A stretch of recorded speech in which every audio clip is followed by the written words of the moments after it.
Барлықтарыңызға сәлем қыздар, сіздермен Сағыныш. Бүгін шоколадный сметаниктің рецептімен бөлісетін боламын. Рамазан айы құтты болсын. Ауызашарға, дастарханға өте жұмсақ, дәмді осы пирогты міндетті түрде жасап көріңіздер. Видеоны соңына дейін қарап, қоңыраушаны басып, достарыңызбен бөлісуді ұмытпаңыздар.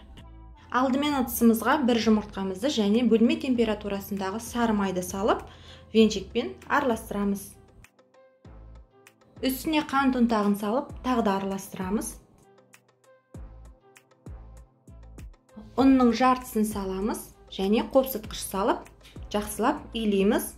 Енді ұнның қалған бөлігін салып, жұмсақ қамыр илейміз.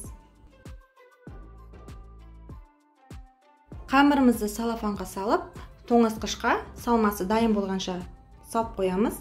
Енді сары май мен шоколадымызды су буында немесе микроволновкада ерітіп аламыз. Енді салмасын дайындауға кірісеміз. Қанттың үстіне жұмыртқаны салып, тағы да венчикпен араластырамыз. Енді еріген шоколадты массамызды үстіне құйып, тағы да араластырамыз.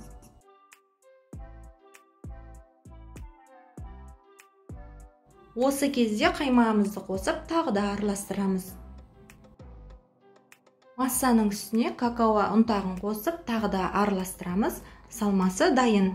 26 диаметрлі формамызға тоңазытқыштан қамырымызды алып, қолымызбен жайып шығамыз. Барлығы біркелкі болу керек.